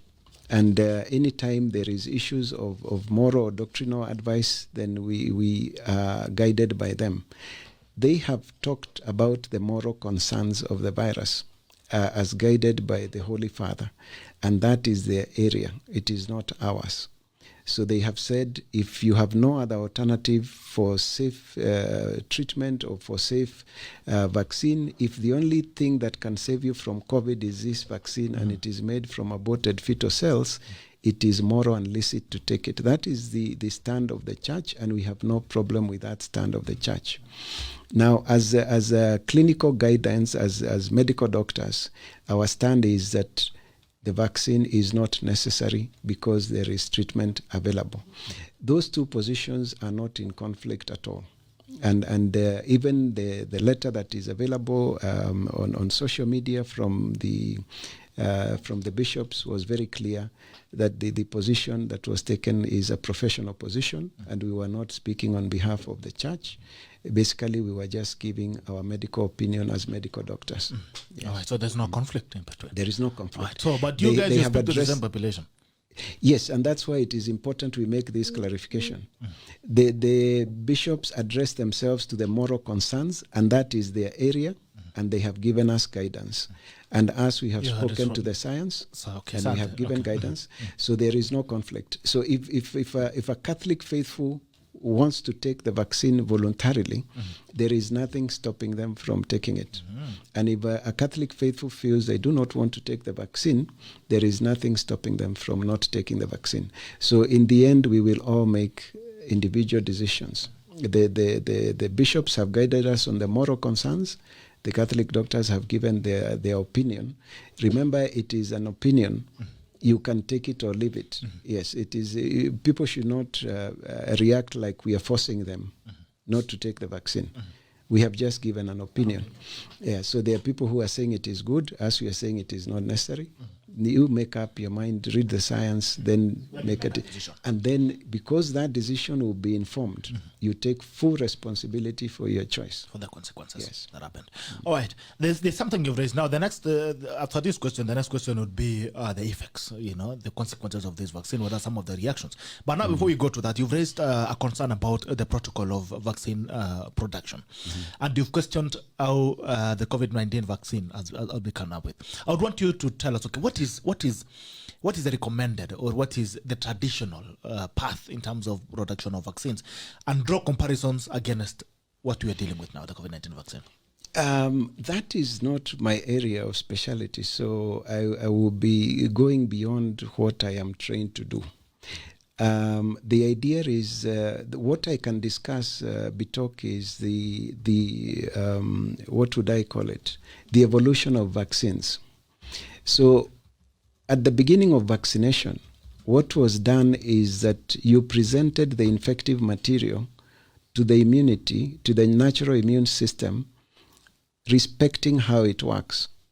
And how the immune system works is that you present that infective material on what we call the epithelial surfaces, so like the skin. So if you cut the skin a bit and you put infective material, your body then goes, the first reaction you get is called cellular immunity. So your body fights that off, but then it studies whatever this infective material is and produces a second level of immunity that is called antibody immunity. So cellular immunity develops first, then cellular, the humoral, what we call antibody immunity, is second. So that is how the smallpox vaccine was made. So the smallpox was killing people. They discovered that cowpox, which is very similar to chickenpox, could actually give you immunity that cross-reacted, that protected you against smallpox. So that one respected the natural immune system. It was put on your skin. They would make little cuts and place it on the skin. The BCG injection that we use for TB is also given the same way. You inject it into the skin so that the body reacts naturally. The polio, the oral polio, again respected that because you take it through the mouth. It is a weakened virus, so it goes through the natural system, and your body is able to react and develop immunity. What changed a lot in vaccine medicine is when we started injecting the infective material beyond the skin into the muscle, because now that tended to stimulate more of the antibody response than the cellular response. So that is what has brought a lot of things, because now the injections will come with other things that you call excipients. There will be what you use to produce the vaccine. There will be aluminium or something else that will help the vaccine to be more effective. And all these things have their own concerns. Now, where we have reached with these new vaccines, so the COVID-19 vaccine, that with the AstraZeneca one, is basically a virus that is found in monkeys. It's called an adenovirus. You take it and genetically modify it, and you put in it the genetic material that helps to produce the spike proteins in the COVID virus, the SARS-CoV-2. And therefore, you have this adenovirus that produces the same spikes as COVID-19. So you have a genetically modified organism, a genetically modified virus, and this is what is being injected into people to stimulate immunity. So now we have reached a point where we are manufacturing the virus in the lab and using it to stimulate immunity. When you come to the Pfizer and the Moderna vaccines, then you have a 100% artificial virus. The messenger RNA in it is created in the lab. The capsule that covers it is created in the lab. And now you have created a vaccine in the laboratory that is being injected into people. So that evolution of vaccination has gone to such a point that it is no longer respecting the natural immune system. And it is very important for us as doctors and clinicians to pull back a little and start looking at what is going on and ask ourselves whether we have lost the logic of vaccination. Yes. So that is what I can say. Now, how the vaccines are made and all those things, those are not up to me. But what I know for sure is that once the vaccine is ready, I go to the science and I say, you have produced a vaccine, give me the papers that show how it works, and I study that paper and I understand it. Then I ask you, where is the paper that shows it works? Okay, I look at that paper and I understand it. Then I ask, where are your safety papers? Where did you do your animal studies? What were they like? How did you conduct the study itself? Who did you give placebo? What was the placebo? And I look at those and I understand it. If I am satisfied as a scientist that the work you have done is good, then I recommend the vaccine to my patient. If I am not satisfied that you have provided me with sufficient data to make a scientific deduction, then I tell you I will not give that vaccine until you produce better material. So that is how we are supposed to behave as doctors. It is not enough for social media and politicians to tell you a vaccine is safe. It is not enough for WHO to tell you a vaccine is safe, or FDA or CDC in America. Let them give us those papers they have used to determine that it is actually working and safe, and allow us as scientists to interrogate the papers and come to a logical conclusion ourselves. Yeah. There has been an argument about, how long before you use vaccine on human beings. I was in the time because of what we had shared yesterday, the poster, and I went somewhere. Yes. And we're having an argument. And some guys were saying that, okay, ordinarily it takes even almost 20 years to develop a vaccine and to have it ready and approved for human consumption. Yes. And the argument was, why has it taken a very short time, less than a year, to roll out the COVID vaccines on human beings? The thing is that a lot has changed in the technology. Now it is possible for science to quickly look at the virus, analyze it, and understand its DNA. It is very quick for science to be able to tell what part of the virus is created, is creating what proteins on the virus. And since you have this, like the adenovirus we are talking about, those viruses are already ready. The chimpanzee viruses that are used are already ready. So you can take this, and it is patented. So you just buy it from whoever is producing it, and you can put in genetic material of whatever it is you're doing. So it is the technology that they're using that has assisted them to produce a vaccine very quickly. But the vaccines make a lot of sense when you have a disease that is killing many people and that is endemic. We call it endemic. So you first get the epidemic, this big spike, and then there are some diseases that continuously, are continuously present in the population for a long time. Those ones are the ones that make a lot of sense to produce vaccines against, because they are there for so many years. You have enough time to study all this and actually intervene. That's how smallpox was. Okay, but for these quick outbreaks that happen, and in 1-2 years they're already dying down, usually the costs of of producing and testing the vaccines does not match what you need on the ground. So let us address the issue about why we think the vaccine is not necessary. So other than the fact that there is treatment available, it is also important for us to look at whether the disease, so the vaccine has been approved has been approved for emergency use because of the number of people who are dying from COVID-19. So it's an emergency because so many people are dying. And we are saying we can stop those deaths using medicines. But also let us query the question about how many people have died. So in Kenya, unfortunately, we have lost 1,800, maybe going to 1,900 people now. We have a population of 50 million people. So your risk of dying from COVID in Kenya today is 0.0063%. 0.006.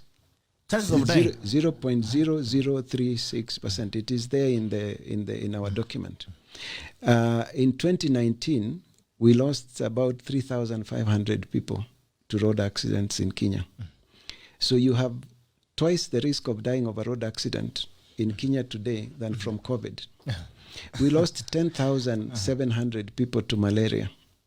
So you have a 6 times risk of dying of malaria than from COVID. And then we lost about 25,000 people to HIV. You have a 13% risk of dying from HIV than you have from dying from COVID-19. So if other countries have different figures, for sure with the documents that we have, the information we have in Kenya today, COVID-19 is not a priority medical disease, okay? But we don't want to lose even one person. And the fact that treatment is available means that the right thing to do is make as much noise about the availability of the treatment. Ask people to go quickly for treatment if they develop the symptoms, and to monitor their oxygen levels if they have had any flu-like disease. And we will be able to save lives. So if the vaccine was registered for emergency use because many people are dying, that argument doesn't hold true for Kenya. And we can stop deaths even without the vaccine. So FDA has approved this vaccine for emergency use. The other thing they have said is because it's for emergency use, the manufacturer cannot be held responsible for any complications that occur. And they've already given you a consent letter to sign. And you must sign a consent letter before. Okay? We are in the middle of the world's largest medical experiment. It is now that they are collecting data on safety, is now they are collecting data on other things. That data is being analyzed as we speak today. So you taking this vaccine basically means you have enrolled in an experiment. As a so guinea pig. You have two choices. Would you rather take, you see, even if you look at it from a country level, if only 10% of the people are getting the disease, and we have 50 million people in Kenya, then you're saying only 5 million people will be at risk of developing symptoms, okay? Now, 25%, about 58% of the Kenyan population is below the age of 24. The people who are younger are not getting a severe disease as the people who are older. So you can remove another 50% and you're left with 2.5 million people who are at risk. Last year, Kemri had demonstrated that 50% of Kenyans have developed herd immunity. So remove another 50% and you're left with 1.25 million people who are at risk. If you multiply that by 5,000, it comes to about 6-point-something billion. If you are to provide medicine for everybody who is at risk of COVID-19 today. From the data we have from the presentation by the government, the leader of the COVID team, he said that for the first phase, we need 30 billion Kenya shillings. Gavi, which is funded by Bill Gates, among others, was going to give 20 billion. And the Kenya government was to contribute 14 billion. And that money was not going to vaccinate the whole country. Wow. Okay? So you're saying of the 14 billion that the Kenya government is being asked to contribute, half of that, 6 billion, would be enough to offer Kenyans treatment. So even when you come to what you would call cost effectiveness, and you look at the vaccine, the cost of vaccine versus cost of treatment, it doesn't make sense even for our economy. to spend that kind of money on a vaccine. For a vaccine. That already tells you we are not guaranteeing you that it's to stop you from. Yes, and you see, we are going into a political. We are going into a political area now. We have BBI coming up. There will be all sorts of meetings and plays with politicians going around the country. The sooner we make it safe for our people by making sure they understand there is treatment, the better for everyone, because we are able to reduce risk. Because the politicians have not been following these protocols of social distancing and things. Yes. But if there is treatment available, it means if everybody knew about it now before the political heat becomes very hot, the thing is that we will save very many lives. And we can already see that the infection rates are going up. It doesn't matter how high the infection rates go up, so long as we don't lose Kenyans. All right. Yes. All right. Another question is, there seems to be a very close relationship between COVID numbers and COVID waves and presidential addresses on curfews and protocols. We've been having a reduction in numbers in the past months, a drastic reduction in COVID-19 infections. And again, the other day, you're almost getting to March where you're supposed to be reanalyzing and reviewing the COVID-19 protocols. And suddenly we have 600 cases. How do you explain the waves that keeps going up and down? Okay, so two questions there in one, but the waves, let's discuss the waves first. When you put containment measures, what happens is that you slow down the spread of the disease. And what will happen is that curve will start declining. And as it declines, you open up something else in the containment measures. Naturally, we expect an increase. Okay? So the number of cases will go up. Then you hold that containment measure and numbers go down. And then when you release another group of people into the market, then you get another wave. So these are not waves. They are just modification of the flattened curve, and they are being modified as you relax them. But there is also another element about the PCR test that we are using. The PCR test depends on cycles. How many times you run the cycles will give you the sensitivity of the test. Okay? So if you do not standardize the number of cycles you're doing, say for example, just for the sake of argument, assume you're doing 25 cycles. Okay, you pick up a certain amount of infections. If you increase those cycles to 40, for instance, the sensitivity of the test goes up, and you can pick up more tests. So for us to answer that question scientifically, we need to find out from the people who are running the tests whether they are holding constant the number of cycles that they are running. Okay. But like I said, for me as a doctor, even if the infection rate goes up, but the deaths don't go up, then we are still winning the war, because it is the people who we don't want people to die. Yes. So the intention is to manage the deaths, not the disease. You manage the disease so that you manage the deaths. The death, all right. Okay, that's a very good statement. Now, the effects. What are some of the consequences you would expect from taking the vaccine? I will not go into that talk, because as far as I'm concerned, we don't need the vaccine.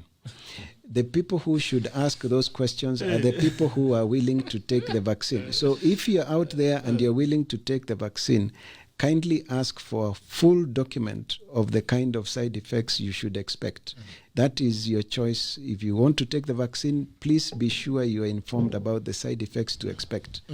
And again, remember that we are talking about treatment for this disease. The long-term issues are still not known. The disease has been with us for a very short time. All right. So there is still a lot of work to be done. Good morning. Hello. Hello, good morning. Good morning, Tisa. How are you? I'm fine, Bitok. Thank you, Dr. Wahome, for a nice explanation. Asante sana. Nazungumza na nani? I'm a Catholic, and I'm Michael Mogusu. Yes, sir. I'm calling in from Olaya in Nyeri County. Oh, okay.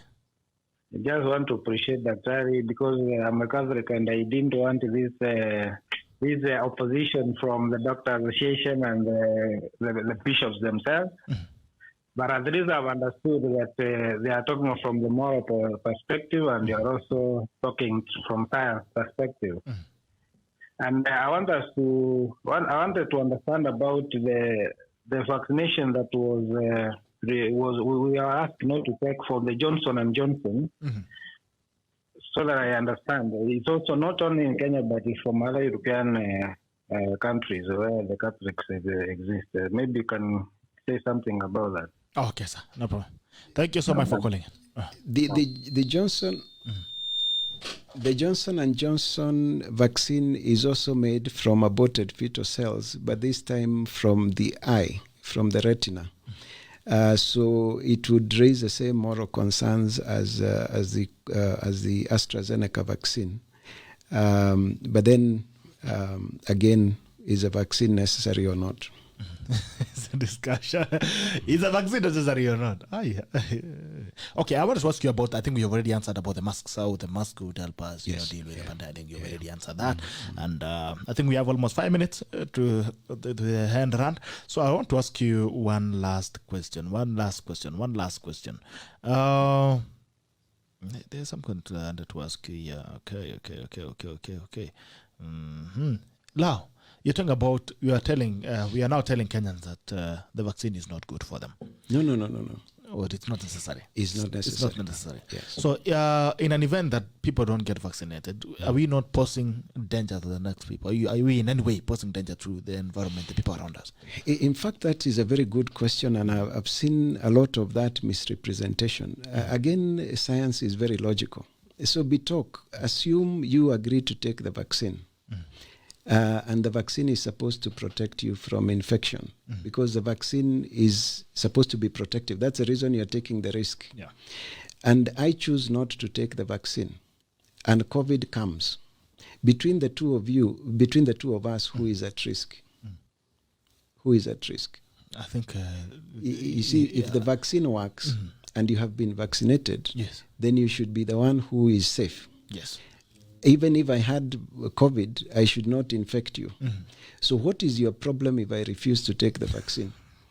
You see, it is just logical. How can my not taking the vaccine threaten you and you're the one who is protected? Let us not play games with science. Science is swali ni hii na ni swali yetu. Ikiwa wewe ushadungwa chanjo ya COVID-19. Na unajua uko safe. Sasa wewe uko safe, uko protected. Na mimi nimekataa kudungwa chanjo. Na nimepata COVID. Wewe shida yako ni gani? Kwa sababu uko protected. It is me you should be praying for because I'm the one taking the risk. Watu waache kucheza na akili ya Wanakenya. The person who is vaccinated should feel very safe and should not worry about people. In fact, they should galavant around because yes, he's safe. Yes, but now you're being vaccinated and you're being told still wear the mask, don't go out, you can still infect people, you can see. So you and I are the same. Ulidungwa ya nini sasa hii kitu?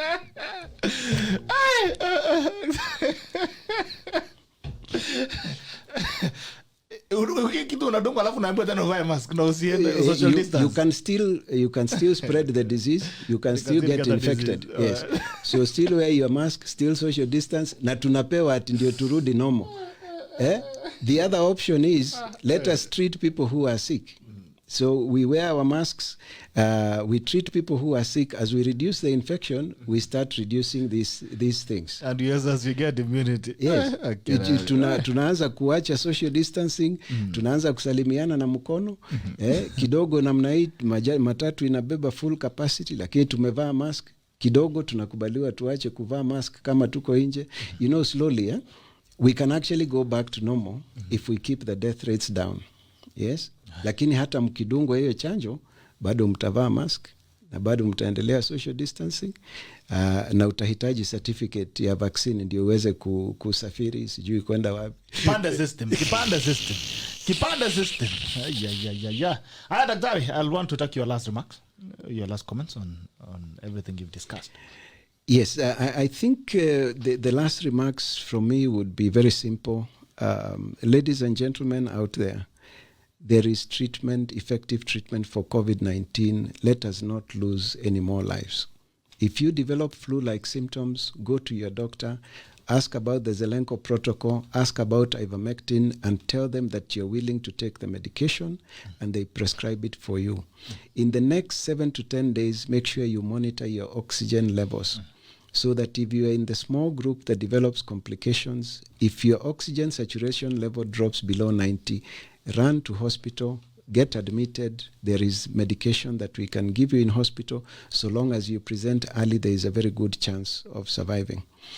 Number 2, we do not need the vaccine because there is treatment that is effective. And number 3, if the vaccine works, then those who are vaccinated will not be threatened by those who refuse to be vaccinated. And the last one, it is very important that you do not allow your medical history to be used to allow you to access services or to travel. The day we agree that we will walk around with a certificate saying you have been vaccinated so that you can access services, we will have just put a long rope around our necks and hanged ourselves. Thank you. All right. Asante sana Daktari. Thank you so much for coming. It has been a very enlightening discussion that we've had with Kenyans. And it's all left to time. Left to the Kenyans to decide if you want to take a vaccine. All the very best. But I would want to see someone who has taken. If you have taken a vaccine, please send me the consent letter that you are given. I would want to read it and really get to understand and approve and disapprove. But we appreciate your time. We really appreciate the tacklers who have been here. I appreciate if I didn't get to read your comments. I really apologize because I think we've had a lot of comments this morning. But I'm pretty sure that we've answered most of the questions that the tacklers would want answered. So we appreciate you. Thank you so much for always tuning in. Thank you for making the tackle your favorite or your number one breakfast show. Thank you so much for always watching in, and we hope to continue having the discussions. If there's any more questions that you'd want to ask, still send it to us so that we can forward to Daktari. Alafu tutaangalia itakuwa. We'll want to have Daktari again soon on other topics. I think Daktari, can we be having weekly shows on health? Daktari, be making time. The tacklers we really appreciate. Thank you so much for those making time to watch the show. Hope to see you again tomorrow on Thursday, the Diaspora Edition. Kina Arama, kina Umbui, watu wa America, na wameleta shida watu wa Australia. I'll see you again tomorrow. Until then, take care and be good. This is The Tackle, and The Tackle ends now. Bye-bye. Love you.